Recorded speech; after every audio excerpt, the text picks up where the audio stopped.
Hola, ¿qué tal? El escenario es tuyo y aprovechen lo que estaban preguntando antes sobre utilizar inteligencia. El puntero. Bueno, pero antes habían unas charlas en donde llegó gente del público y estaba preguntando sobre utilizarlo para el colegio y la universidad. Así que yo creo que como anillo al dedo tu charla, ¿no? Perfecto, claro que sí. Así que En lo que nos... a lo que nos pasen el clicker así mientras... ¿Podemos seguir platicando? Sí, obvio. ¿Cómo llegaste a inteligencia artificial? Bueno, yo llevo estudiando inteligencia artificial, yo creo que ya por algunos años. De hecho, yo estudié en México. Es mi primera vez aquí en Chile, entonces muy contento de poder estar en Chile por primera vez. Yo me especialicé en inteligencia artificial y después tuve la gran oportunidad de poder empezar a meterme con más temas. Ahorita quiero platicarles un poco sobre lo que hemos estado analizando y descubriendo en GitHub sobre inteligencia artificial y educación. Y bueno, antes de empezar, me gustaría hablar sobre dónde estamos ahora, ¿no? Y en general lo que hemos visto es que creo que no nos queda ninguna duda de que 2023 fue el año de la inteligencia artificial. Hoy en día vivimos, todos los días vemos temas desde lanzamientos de nuevos productos, desarrollos de nuevos productos, gente creando productos donde la inteligencia artificial es un recurso fundamental para poder desarrollar estas nuevas soluciones o estos nuevos servicios. Y si bien creo que ha habido una gran extensión en múltiples aspectos, creo que nos queda muy claro que esto es un cambio que llegó aquí para quedarse. Todos los días vemos también cambios desde nuevos productos de hardware que se han creado para poder realizar proyectos o sistemas con inteligencia artificial, hasta cómo hacemos fine-tuning de modelos.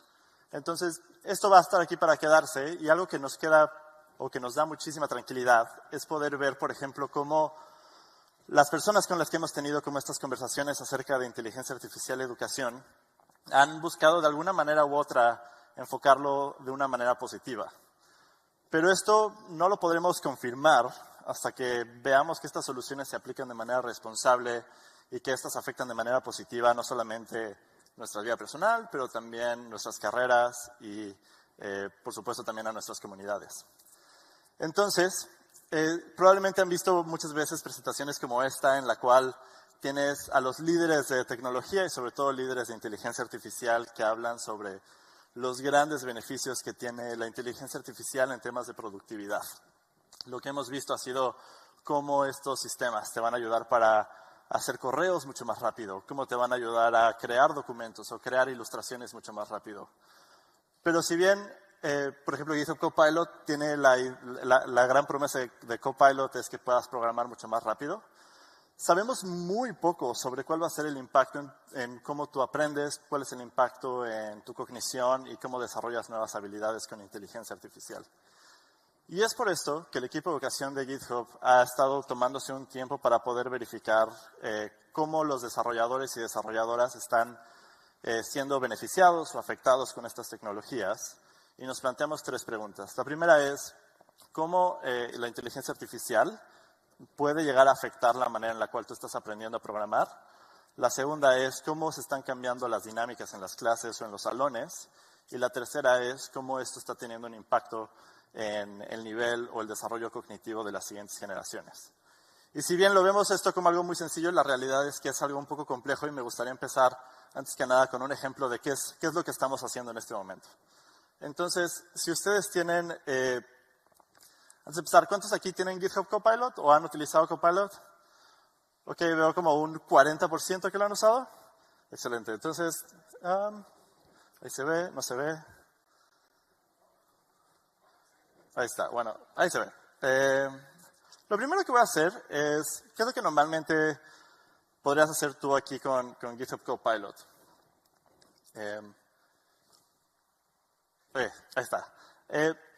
Digamos que, por ejemplo, llega alguien del equipo de Nerdearla y me dice, oye, Juanpa, ¿sabes qué? Estamos súper ocupados con...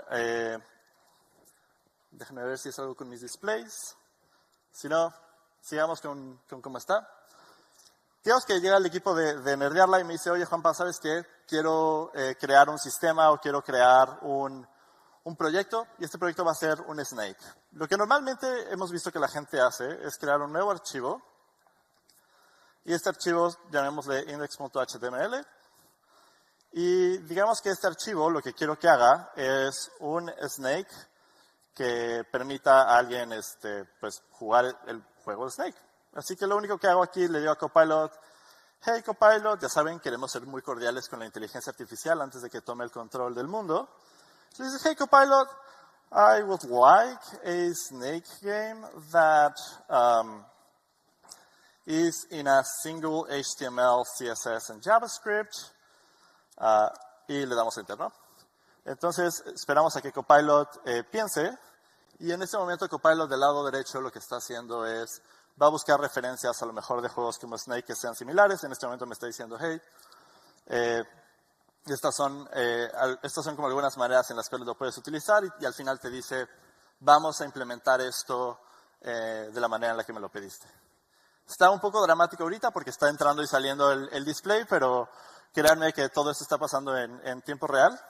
Y mientras Copilot sigue pensando en la manera en la cual puede crear esta aplicación, mira, se mueve de todos lados, ahí lo tenemos atrapado.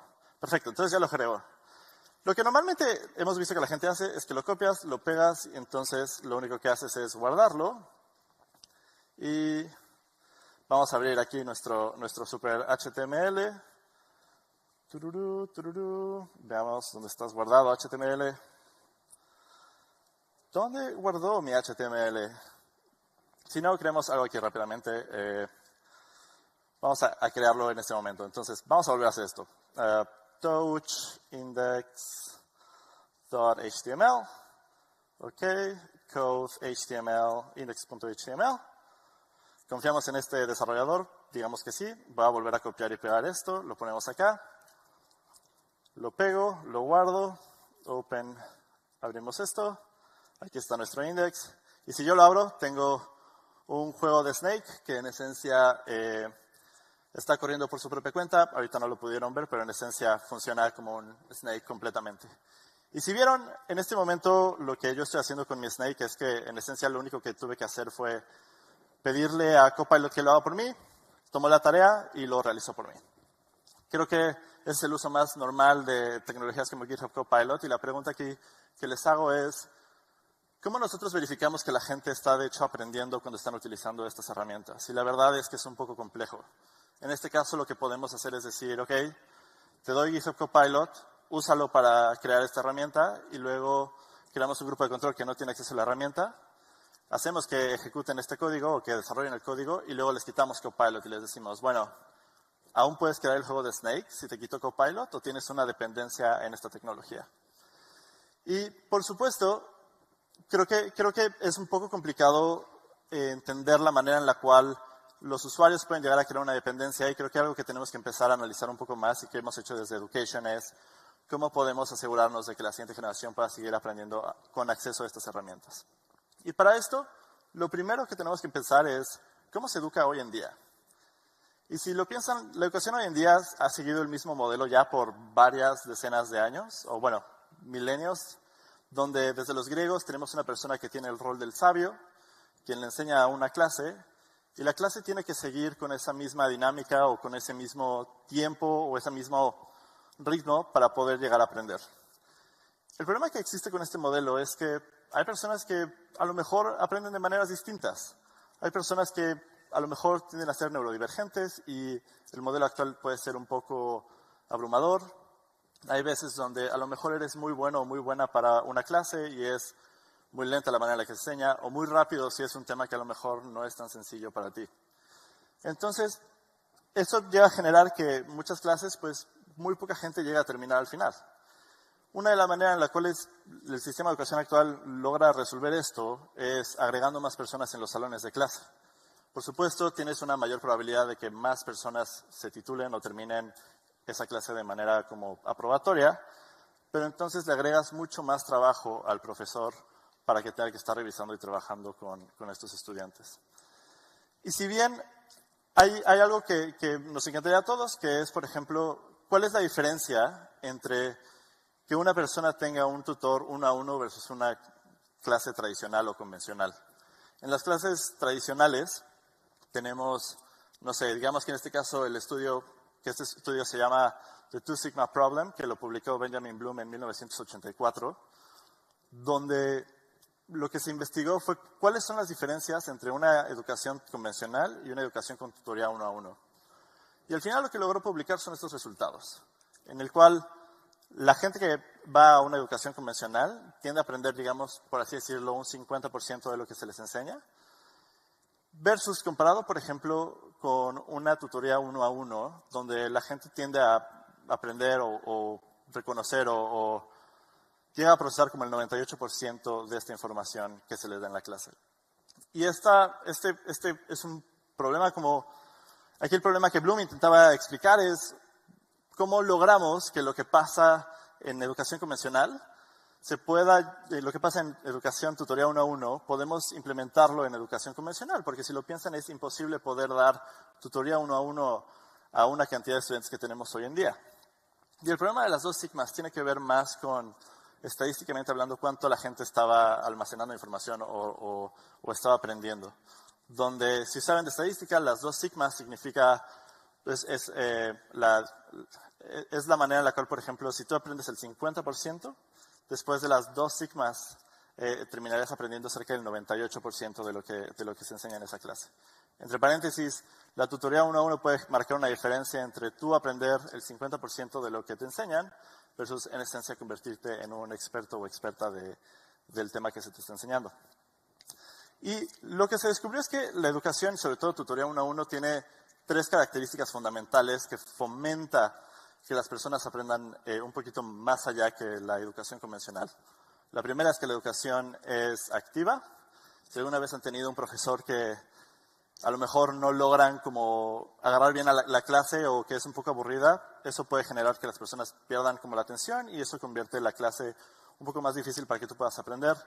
Lo que hemos aprendido con esto es que la educación, cuando mencionamos que es activa, es que es un proceso de co-creación. No se trata solamente de tú dar como información a todo el mundo y que la gente lo absorba, sino se trata de cómo podemos, entre un profesor y un alumno, crear ese conocimiento en conjunto. El segundo, que es que tiene que ser adaptativa. Aquí hablamos, por ejemplo, de temas de velocidad, pero también se trata sobre de qué manera podemos ajustarnos a distintos niveles como de educación o distintos como destinos hacia dónde quieres llevar tu educación. Y por último, tiene que ser personalizada, que vamos a adentrarnos un poquito más en esta más adelante. Y la idea aquí es, ¿qué es lo que está pasando hoy en día con inteligencia artificial? Y lo que hemos visto, en particular que ha sucedido más frecuentemente, es esta idea de tener una educación convencional junto con un copilot. En este caso puede ser otra cosa que no sea GitHub Copilot, por ejemplo. Y la idea aquí es que el profesor pueda tomar su currícula, dársela a una de estas inteligencias artificiales o estos modelos de lenguaje, esta aprenda del contenido que le está dando el profesor y entonces los estudiantes puedan hacer preguntas frecuentemente o hacer estas preguntas que tengan a esta inteligencia artificial, lo cual, si lo piensan, no sé si les ha pasado, pero he tenido clases donde tienes mucho miedo a hacer preguntas porque no sabes si alguien te vaya a juzgar o a lo mejor no quieres como abrumar la clase o atrasar a todo el mundo porque a lo mejor tu duda no se resolvió con la primera pregunta. Entonces, de esta manera, los estudiantes tienen la posibilidad de hacer más preguntas sin importar la dificultad técnica o sin importar si llegan a atrasar el resto de su clase.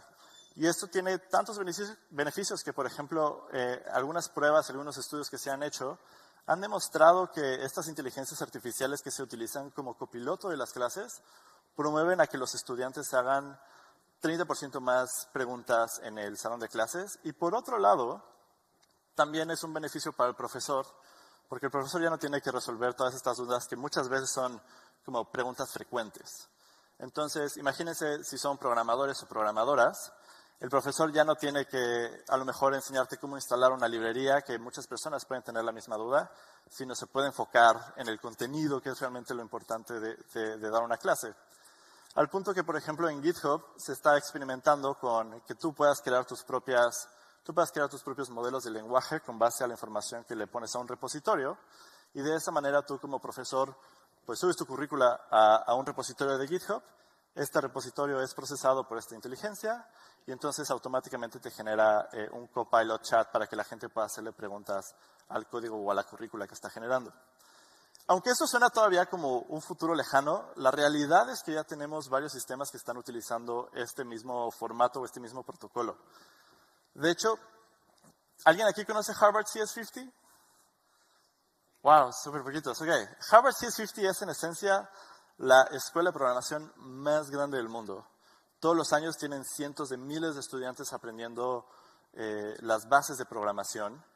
Y uno de los problemas que tenía el equipo de Harvard es que evidentemente no podían darse abasto con la cantidad de preguntas que recibían. Lo que sucede con CS50 es que generan, al principio cuando llega la inteligencia artificial, pelean contra ella y dicen, vamos a crear una extensión de VS Code que va a bloquear el uso de inteligencia artificial en el IDE para evitar que la gente haga plagio o haga trampa durante sus exámenes o durante sus pruebas.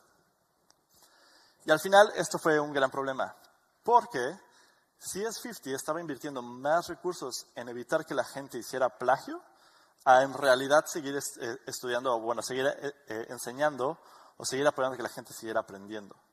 Y entonces, en lugar de pelear en contra de la inteligencia artificial, lo que crean es un modelo de lenguaje muy limitado a solamente responder preguntas relacionadas con el curso.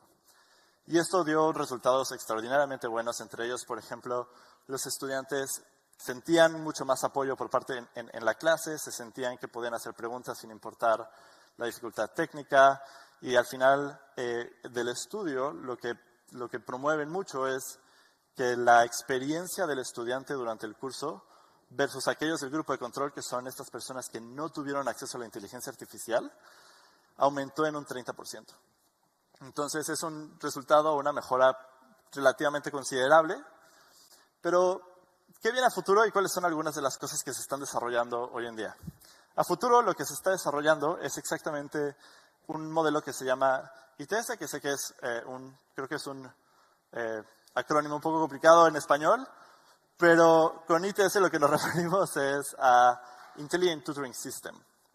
Y la idea que se quiere desarrollar con los Intelligent Tutoring Systems es que ya no se trata solamente de que tengas como un copiloto que te ayuda a resolver las dudas que tengas, sino que se trata de que realmente puedas tener a alguien que a través de tu carrera profesional o a través de tu educación puedas trabajar junto con este copiloto o este tutor para que puedas ir desarrollando las habilidades y los conocimientos que tú necesites. Entonces, esto lo que permite es justamente lo que Benjamin Bloom en el 84 mencionaba sobre educación personalizada, que si pensamos en el tutor uno a uno, no solamente se trata de que la educación es activa, adaptativa, sino que realmente sea una educación personalizada que te permita a ti desarrollar esas habilidades conforme tú vayas aprendiendo.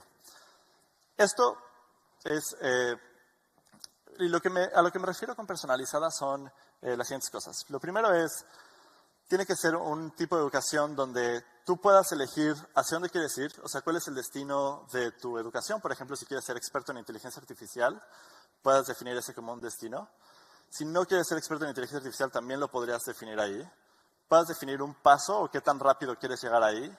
Y por último, con estos dos tipos de información, te pueda decir cómo llegar ahí creándote un path automáticamente. Con el beneficio que, por ejemplo, una de las grandes cosas que genera mucha fricción en la educación son los exámenes.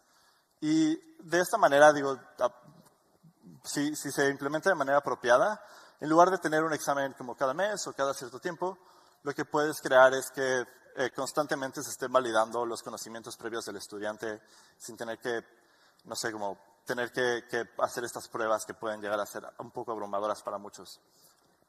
Y por último, el sistema que viene muy, muy a futuro es Neuroscience Brain-Based Systems. Y esto ya es un poco esotérico, pero empecemos con un caso que a lo mejor muchos y muchas son familiares con. ¿Alguien aquí utiliza Duolingo? Duolingo, la aplicación de los lenguajes. ¿Alguien aquí se ha sentido manipulado por Duolingo? En esencia, Duolingo lo que está utilizando son estos componentes, que son en esencia 4 neuroreceptores del cerebro. Estos son dopamina, oxitocina, serotonina y endorfinas. Entonces, cuando tú fallas tu streak, por ejemplo, con Duolingo, Duolingo te va a cancelar o te va a quitar como tu streak. perder el streak a tu cerebro es como de, no puedo perder mis 1000 clases que ya había hecho, ¿no? Por otro lado, también te manda mensajes un poco pasivo-agresivos, que sí es un tema ahí complicado, pero de alguna manera u otra utiliza como esa relación que tienes con Duo para poder fomentar a que tú regreses a tomar esas clases de lenguajes. Por otro lado, hay un experimento más reciente que es Codidex. Codidex es una plataforma de programación en línea que salió hace 2 años y hasta el año pasado empezó a ser mucho más popular, en el cual yo me siento muy viejo. ¿Saben qué son los Tamagotchis? Bueno, pues los Tamagotchis, además de que son increíbles, también tienen ahí un problema porque es muy probable que se te muera en algún momento. Y si quieres un vínculo afectivo con tu Tamagotchi, pues intentarás lo más posible evitar que eso suceda. Lo que hace Codidex es que a través de cuántas clases tú tomes, cómo vayas aprendiendo, etcétera, etcétera, tu pet digital vaya evolucionando, de tal manera que si tú dejas de visitar la página, pues se muere tu pet y es horrible porque aparte lo puedes poner en tu GitHub y en tu GitHub nada más aparece así como un RIP de que mataste a tu pet porque no fuiste constante. Habiendo dicho todo esto, esto tiene una gran oportunidad de ser utilizado para bien y creo que Duolingo y Codidex van en un muy buen camino para fomentar de una manera mucho más amistosa que tú sigas estudiando. Y a mí me parece sorprendente que no importa dónde vaya, hay gente a mitad de una fiesta acabando sus pruebas de Duolingo y de hecho ya se volvió como incluso parte de las interacciones sociales donde la gente se molesta entre sí para poder ver quién tiene el streak más largo, etcétera, etcétera. Y a donde quería ir con todo esto es, ya vimos estos modelos y en este momento vimos, por ejemplo, desde un inicio cuando abusamos de la inteligencia artificial como para realizar tareas, ya vimos algunos modelos que se pueden empezar a desarrollar sobre inteligencia artificial para educar y algunos casos de éxito que lo han aplicado bien. Y la idea aquí es platicar un poco sobre mejores prácticas, específicamente cuando hablamos de plataformas como GitHub Copilot. La primera es la analogía de los esteroides, donde si ustedes tienen... la analogía de los deportes como surge es... ¿Cuál es la dependencia que tienes tú sobre la inteligencia artificial como programador o programadora? Si utilizas la inteligencia artificial como esteroide, de manera inmediata vas a recibir un boost en tu productividad, pero muy probablemente a largo plazo vas a verte afectado o afectada. Y a lo que nos referimos con eso es que después de un largo plazo, aunque sí tengas ese boost inmediato, en unos años, el nivel en el que comenzaste versus en el que terminaste va a ser mucho peor que si no hubieras tenido acceso a la inteligencia artificial. El segundo es el de los tenis, en donde puedes tener un boost ligeramente menor, pero aún así tener que esta inteligencia artificial no tenga un impacto en tu desarrollo cognitivo. Y el último, que es el modelo del coach o del tutor, que es un poco más lento que si lo utilizaras como los tenis y mucho más lento que si lo utilizaras como un esteroide, pero que a largo plazo te va a dar muchos más beneficios. Y en este caso, por ejemplo, tienes temas como, por ejemplo, si lo utilizas como esteroide, por ejemplo, si lo utilizas para hacer todo el código, si lo utilizas como tenis, lo puedes utilizar como un refactoring de tu código, y como coach es que tú le puedas hacer preguntas al Copilot para que te vaya guiando a desarrollar estos sistemas que tú estarías programando. Por otro lado, tenemos que saber hacer preguntas tiene un impacto extremadamente alto también, donde la calidad de los resultados depende mucho del prompt que tú le pongas a la inteligencia artificial. En Kenia se hizo un estudio donde los emprendedores que tenían muy buenos rendimientos hacían mejores preguntas y tuvieron mejores resultados de utilizar la inteligencia artificial, pero aquellos que tenían menores rendimientos se vieron afectados simplemente porque no sabían preguntar las preguntas correctas a la inteligencia artificial y les dio una mala guía. Pide ayuda, no respuestas. Como mencionábamos al inicio, es muy fácil pedirle a Copilot que te haga todo. Es mejor que cuando vas aprendiendo vayas desarrollando por tu propia cuenta y si te quedas atorada o atorado en algún momento de tu aprendizaje, le preguntes a Copilot como, oye, ¿cómo es a todo esto? O esto no me está funcionando. Y el hecho de que lo pruebes primero antes de que te lances directamente a que la inteligencia artificial te dé la respuesta, tiene resultados significativamente más altos en cuánto llegas a aprender de estos temas y la calidad del código que generas. Y por otro lado tenemos la percepción, que tiene que ver con utilizar la inteligencia artificial como un mentor. Si tú vas a aplicar a un trabajo, sabemos que el síndrome del impostor es lo que más te puede llegar a afectar. Y lo que se trata es cómo puedes utilizar la inteligencia artificial para beneficiarte no solamente en lo que sabes, pero en tu percepción de cuánto crees saber sobre lo que sabes. Que en esencia ese es uno de los problemas más comunes que generan el síndrome del impostor. Por último, no dependan de la herramienta. La alta dependencia en la herramienta es uno de los principales problemas que hemos visto en educación. Si tú generas alta dependencia, no solamente tienes menores resultados, pero al mismo tiempo menores resultados o peores resultados en temas de calidad, pero también en temas de aprendizaje. Y lo que hemos visto es que la gente que aprende a utilizar GitHub Copilot de manera correcta, utilizando algunas de estas guías que hemos publicado, no solamente tienden a generar código de mejor calidad o a hacer trabajo mucho más rápido o aprender más, pero también cuando comparten este código con otras personas, tienden a tener un 30% más de aprobaciones cuando hacen contribuciones a código abierto. Entonces puedes utilizar la inteligencia artificial como un coach si haces todo correctamente. A final de cuentas, incluso cuando tú presentes este código a otras personas o quieras hacer estas contribuciones de código, va a funcionarte para que sea más probable que acepten esos cambios de código simplemente porque tienen una mayor calidad. Eso es todo. Si quieren conseguir acceso a GitHub Copilot gratuito, tenemos el Student Developer Pack, tenemos ahí un link que les compartimos. Y creo que es todo, es tiempo para preguntas.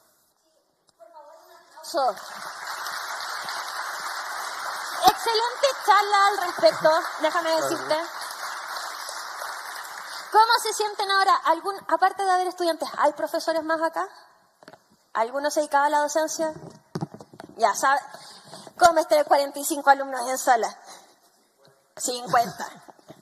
Así que, ¿alguien tiene alguna pregunta? Preguntas, no sean tímidos, no sean tímidos. Allá.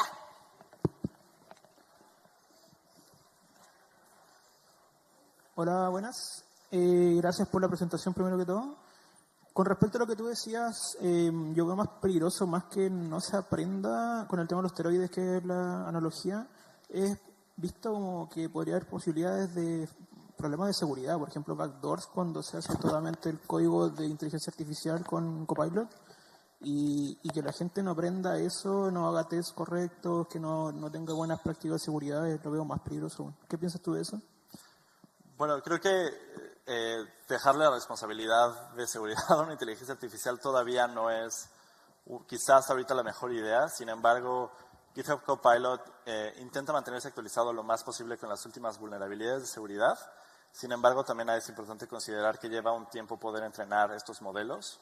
Por lo que mi recomendación es, sobre todo para temas de aprender y ciberseguridad, siempre es bueno revisar el código y por eso es bueno no generar una dependencia de las inteligencias artificiales, porque si tú estás generando este código y estás dependiendo de esos resultados, muy probablemente también estés generando esa oportunidad de que alguna vulnerabilidad de seguridad o algo que a lo mejor viene de un modelo que se haya entrenado antes, llegue a producción. Entonces, a final de cuentas, la idea de utilizarlo para aprender no es que el código que te dé Copilot necesariamente llega a producción, sino de cómo puedes rebotar ideas con Copilot para que puedas tener mejores resultados. ¿Alguien más tiene alguna pregunta? Yo tengo una pregunta en específico, porque tu charla habla sobre educación. Y hemos estado viendo que en algunas instituciones de educación superior lo que se está haciendo para la carga administrativa de los profesores y un mejor aprendizaje, digamos, significativo, se están entrenando las propias inteligencias artificiales al respecto de los temarios de las cátedras. Claro. Tanto para generar pruebas, temarios, y el alumno pueda preguntar y no sea, profe, que ¿cuántos de ustedes le pasó perseguir a un profesor y no siempre había tiempo? Profe, lo persigo hasta el baño. Necesito una duda. Contésteme, contésteme. ¿Qué tan viable lo ves que hay una adoptación un poco más masiva al respecto de esta utilización? Por costos y por nivel técnico, porque una cosa es inteligencia artificial y otra cosa es tener gente que se dé el trabajo de... Claro. Creo que ahí es un poco... Mucho de la idea de la charla es... Si vas a poder hacer esas preguntas, creo que es más difícil que una inteligencia artificial te deje en visto. A menos de que tengas problemas con el internet, que si no tienes internet, pues ni modo, creo que es difícil. Pero creo que poco a poco va a empezar a incrementarse en educación. Sí hay algunos retos todavía que resolver, como decías, la parte técnica de que el profesor entienda qué es lo que está pasando con esta inteligencia artificial y qué es lo que está haciendo. Y no solamente creer que es nada subir como la data y dejarlo hacerlo por sí solo, sino entender que el profesor, creo que lo más importante aquí es, la tecnología nos ha servido muy bien para hacer cosas a escala. Y si tenemos malas prácticas de enseñanza, esas malas prácticas de enseñanza se reproducen a escala. La idea es tener muy claro que necesitamos tener buenos profesores y que también se le pueda dar capacitaciones y estos entrenamientos a profesores para que esas buenas prácticas se distribuyan a escala y que esta relación como con la inteligencia artificial no sea solamente una forma en la que el profesor te pueda decir, oye, pues háblale a la inteligencia artificial y La versión moderna de está en el PDF. Exactamente, sino que se trata de cómo podemos generar con esas buenas prácticas mejores clases. ¿Y qué buenas prácticas dirías tú? Disculpa si no lo escuché que estabas en la sala, pero por ejemplo me pasa que es, trabajemos de forma eficiente, básicamente ahorremos tiempo. Entonces, ¿qué buenas prácticas podrían ser en la utilización para el aprendizaje? Eso va más allá de incluso la tecnología. ¿Quién aquí es estudiante? ¿Quién aquí tiene una plataforma EdTech para aprender? O sea, que les dicen, sube la tarea en esta plataforma. ¿Cuál es su opinión de esas plataformas? Que la usabilidad es un asco. En general, uno de los temas un poco peligrosos de EdTech es que siento que no han permitido que estas malas prácticas sucedan.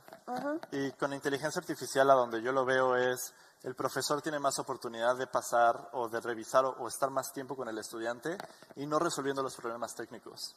Cuando yo daba clases de Git y GitHub en mi universidad, era horrible porque alguien tiene Windows, alguien tiene Linux, alguien tiene Mac, cada uno tiene sus propios problemas y cada quien tiene sus librerías. Y creo que eso sí puede ser algo que la inteligencia artificial puede tomar sin tener una afectación en el estudiante. Pero creo que, bueno, no creo, de hecho, lo que esto permite es que como profesor tú crees un vínculo mucho más cercano con el estudiante. Ya no se trata solamente de cómo te enseño a instalar esto, sino se trata más de cómo vas en la clase y cómo vas aprendiendo y poder crear ese seguimiento de manera mucho más sencilla. Claro, uno empieza a tener tiempo para poder, voy a ser tu tutor. Todo lo que no sea mecánico, ahora sentémonos a conversar por qué no funciona, por qué sí funciona, las dudas. Exactamente. ¿Alguien más tiene alguna duda? Acá.